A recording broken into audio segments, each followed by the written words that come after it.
हरियाणा की हर अपडेट के लिए बेल आइकन दबाएं और सब्सक्राइब करें STV हरियाणा न्यूज। नमस्कार, आप देख रहे हैं हरियाणा न्यूज और मैं हूं आपके साथ शुभेंदु सिंह। रुक कर लेते हैं फटाफट खबरों का। हरियाणा के मुख्य सचिव केशनी आनंद अरोड़ा ने अधिकारियों को निर्देश दिए कि बिजनेस रिफॉर्म के लिए सभी संबंधित विभाग आपसी तालमेल के साथ काम करें। साथ ही सभी सेवाओं को ऑनलाइन माध्यम से निर्धारित समय सीमा में दिया जाना सुनिश्चित करें। इसके अलावा जितने भी व्यापारियों द्वारा व्यापार स्थापित करने के लिए अनापत्ति प्रमाण पत्र लिए जाते हैं, उनके लिए स्टेटस ट्रैकिंग प्रणाली और दस्तावेज अपलोड प्रणाली भी शामिल की जाए।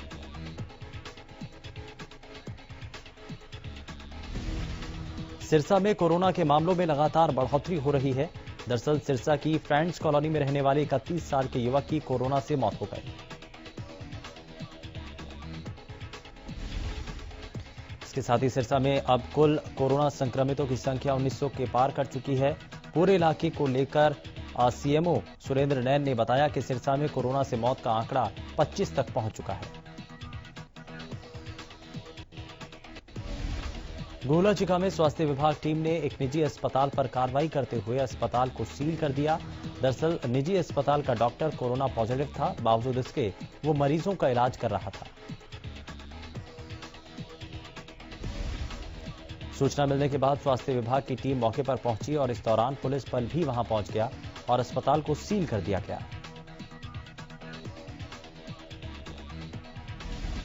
हरियाणा में स्कूल खोलने की कवायद तेज हो चुकी है। सरकार 3 चरणों में स्कूलों को खोलेगी। स्कूल खोलने से पहले डेमो कक्षाएं चलाई जा रही हैं।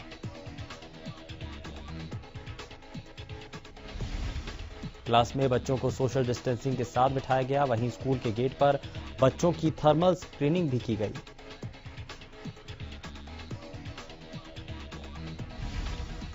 पैसों के अभाव में अंग्रेजी माध्यम से पढ़ने की इच्छा दबा देने वाले छात्रों के लिए एक अच्छी खबर है। अब सरकार ने प्रदेश के कई सरकारी स्कूलों को राजकीय मॉडल संस्कृति सीनियर सेकेंडरी स्कूल का दर्जा प्रदान किया। रादौर में भी शिक्षा विभाग ने राजकीय वरिष्ठ माध्यमिक विद्यालय में राजकीय मॉडल संस्कृति सीनियर सेकेंडरी स्कूल का दर्जा प्रदान कर दिया है। रादौर विधानसभा क्षेत्र में यह पहला ऐसा स्कूल होगा जहां अब बच्चों को 6ठी से 12वीं तक अंग्रेजी माध्यम से शिक्षा दी जाएगी। शिक्षा विभाग की ओर से रादौर के सरकारी स्कूल में अंग्रेजी भाषा के ज्ञान के लिए इंग्लिश लैब खोली जा रही है, जिसको लेकर विभाग की ओर से स्कूल में 30 कंप्यूटर भेजे गए हैं।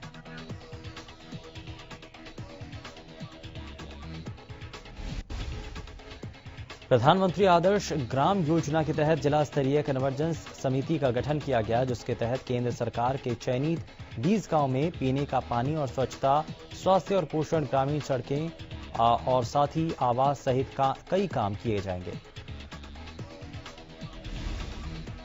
मंगलवार को अतिरिक्त उपायुक्त सतबीर सिंह कुंडू ने जिला स्तरीय कन्वर्जेंस समिति की बैठक के दौरान अधिकारियों को दिशा निर्देश दिए। उन्होंने बताया कि गोहला में 9, सीवन में 7, कलायत में 2 और राजौंद के 2 गांव को इसमें शामिल किया गया है।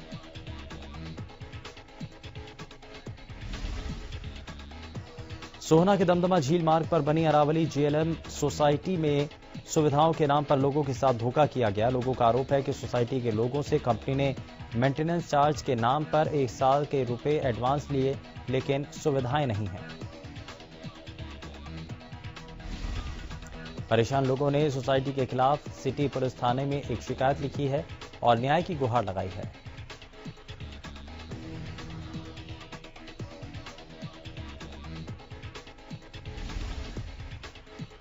हरियाणा टूरिज्म कॉम्प्लेक्स का निजीकरण किए जाने के विरोध में गोहाना में सर्व कर्मचारी संघ और हरियाणा टूरिज्म कर्मचारी संघ के नेताओं ने विरोध जाहिर किया।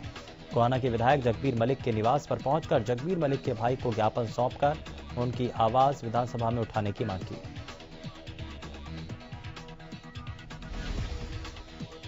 सर्व कर्मचारी संघ ने कहा कि बीजेपी सरकार कर्मचारी विरोधी सरकार है और उनके कर्मचारी विरोधी वो निर्णय ले रहे हैं। उन्होंने कहा कि टूरिज्म कॉम्प्लेक्स निजी करने से जहां हजारों कर्मचारी बेरोजगार हो जाएंगे, वहीं अरबों करोड़ों की प्रॉपर्टी भी उसको पूंजीपतियों को बेची जा रही है। उन्होंने आगे कहा कि सर्व कर्मचारी संघ और टूरिज्म कर्मचारी संघ इसका पुरजोर विरोध करता है। सबसे पहले गुरुग्राम में सूरजकुंड टूरिज्म कॉम्प्लेक्स जो कि 5 सितारा है, पहली कड़ी में उसको बेचने जा रही है।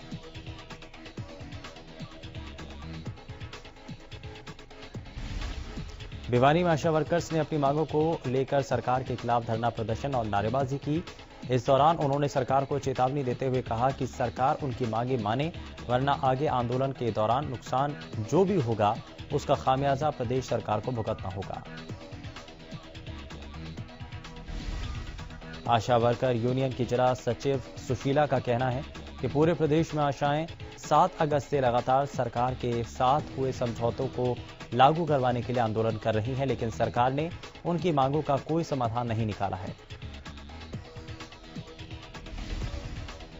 सरकार से नाराज पानीपत के आढ़तियों ने पीपली अनाज मंडी में 10 सितंबर को रैली का ऐलान किया। आढ़तियों का कहना है कि सरकार उनके साथ वादाखिलाफी कर रही है। वहीं आढ़ती एसोसिएशन ने कहा कि प्रदेश भर से किसान और आढ़ती रोष रैली में हिस्सा लेंगे। इस दौरान अनाज मंडी के प्रधान धर्मवीर सिंह मलिक ने कहा, सरकार ने उनके कमीशन में कटौती कर उन्हें बेरोजगारी की तरफ धकेल दिया है।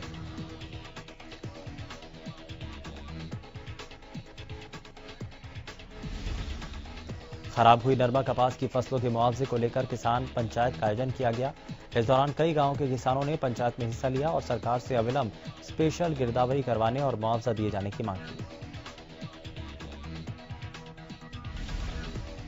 इस दौरान नरमा कपास की बर्बाद फसल के लिए प्रति एकड़ का 50,000 रुपए मुआवजा देने की मांग की गई। पंचायत में सभा के जिला सचिव जगतार सिंह ने कहा कि प्रदेश भर में कहीं ज्यादा बारिश और सफेद मक्खी की वजह से तैयार नरमा कपास की फसल बर्बाद हो चुकी है।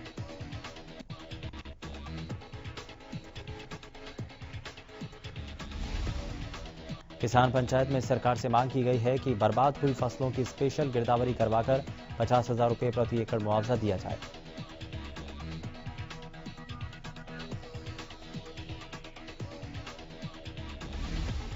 टोहाना के राजनगर इलाके में रेलवे अंडर ब्रिज के निर्माण के बाद से पानी ठहराव की समस्या बनी हुई है। स्थानीय नागरिकों का कहना है कि जब से अंडर ब्रिज का रास्ता बना है तब से इसमें पानी भरा रहता है।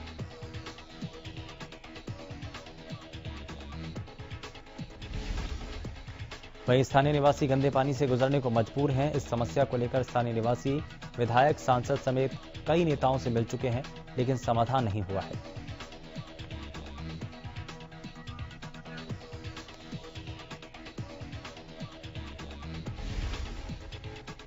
पब्लिक हेल्थ से एसटीओ मनदीप कुमार ने कहा कि अगर यहां पर खड़ा पानी सीवरेज का पानी है तो इसका हल करवा दिया जाएगा, लेकिन अगर ये बारिश का पानी है तो इसका हल रेलवे विभाग ही करवा सकता है।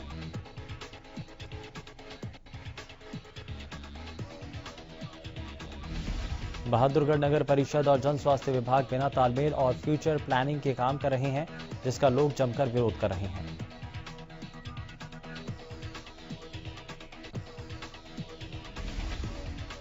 दरअसल बहादुरगढ़ के सेक्टर 7 की सीवरेज लाइन को सेक्टर 6 के सीवरेज डिस्पोजल से जोड़ने के लिए एक नई लाइन बिछाई जा रही है, जो कि सेक्टर 6 के पीने की पाइपलाइन के बिल्कुल ऊपर होकर गुजर रही है। स्थानीय लोगों को जब यह पता लगा तो लोगों ने मौके पर पहुंचकर काम रुकवा दिया।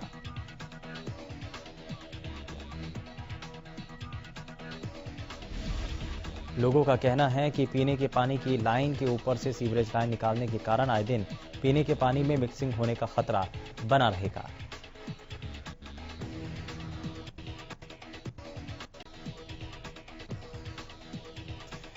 गुरुग्राम की सड़कों पर घूम रहे आवारा पशु लोगों के लिए परेशानियां बन रही हैं, जिसे लेकर निगम की टीम आवारा पशुओं को पकड़ रही है।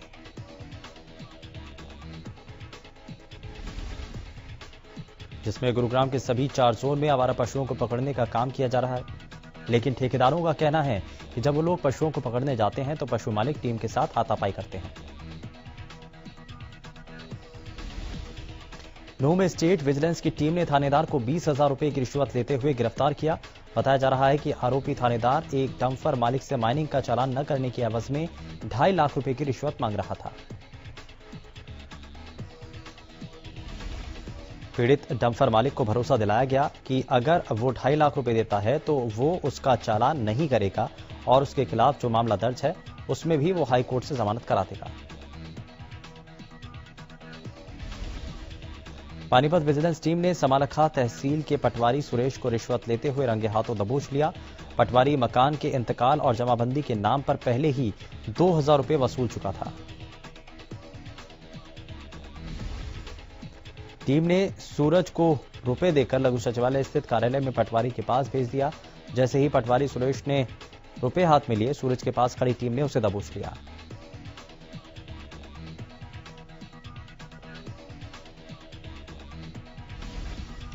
बिजली निगम ने बार एसोसिएशन फतेहाबाद का बिजली कनेक्शन काट दिया। बार रूम और लाइब्रेरी में बिजली का कनेक्शन चल रहा था, लेकिन काफी समय से बिजली का बिल नहीं भरने के कारण बिजली कनेक्शन काट दिया गया।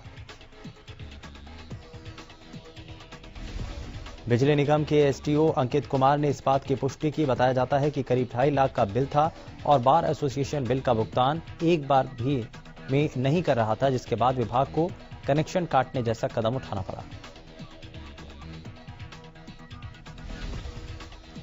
यमुनानगर में अवैध माइनिंग करने वालों के हौसले बुलंद हैं। अवैध माइनिंग की सूचना पाकर मौके पर पहुंचे चौकी इंचार्ज सतीश कुमार ने बताया कि उन्हें सूचना मिली थी कि भगवानपुर की नदी में ट्रैक्टर ट्रॉली अवैध रूप से माइनिंग कर रहे हैं।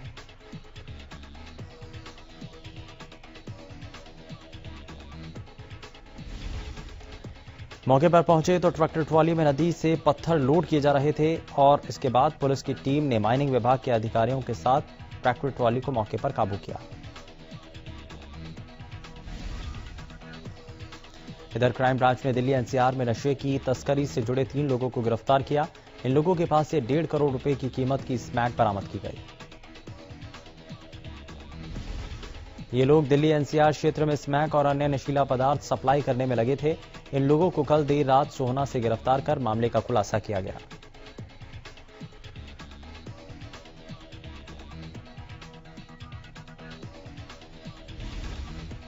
गुरुग्राम की सेक्टर 46 में व्यापारी के अपहरण के बाद लूटपाट का मामला सामने आया। दरअसल देर शाम तकरीबन 8 बजे जैसे ही व्यापारी अपने घर पहुंचा, उसी दौरान 3 नकाबपोश बदमाशों ने व्यापारी को गन पॉइंट पर लेकर उसका अपहरण कर लिया, जिसके बाद व्यापारी से सोने का कड़ा, अंगूठी, गले की चेन और 10 लाख रुपए कैश लूटकर मौके से फरार हो गए।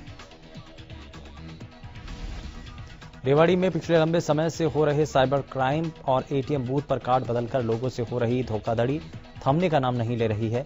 पूरे मामले पर सख्त रुख अपनाते हुए रेवाड़ी की सीआईए पुलिस ने एक कंपनी कर्मचारी का कार्ड बदलकर 25,000 की ठगी करने वाले बदमाश को काबू किया। डीएसपी अमित भाटिया ने बताया कि पश्चिम बंगाल के जलपाईगुड़ी निवासी ने उनके साथ हुई धोखाधड़ी की शिकायत दर्ज कराई थी और 2 सितंबर को वो मालपुरा में लगे एटीएम बूथ को पर पैसे निकालने के लिए गए थे। जब वो पैसे निकाल रहे थे तो उस समय 2 युवकों ने उनका एटीएम कार्ड बदलकर 25,000 रुपए निकाल लिए थे। पुलिस ने आरोपी से एक कार भी बरामद की है। सफीदों के गांव करसिंधु में युवती से छेड़छाड़ के मामले में पीड़ित परिवार दबंगों के खिलाफ कार्रवाई की मांग को लेकर थाने पहुंचा। गौरतलब है कि सोमवार की रात एक युवती से छेड़छाड़ को लेकर 2 पक्ष आमने सामने आ गए थे। प्रदेश में रेप की वारदातें थमने का नाम नहीं ले रही हैं। ताजा मामला सोहना से सामने आया, जहां एक महिला को नशीला पदार्थ पिलाकर महिला के साथ गैंगरेप जैसी घिनौनी वारदात को अंजाम दिया गया।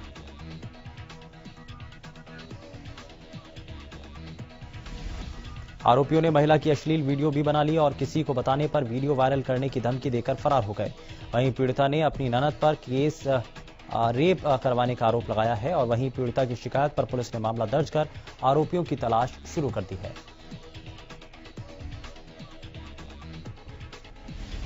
फिलहाल के लिए बस इतना ही। नमस्कार।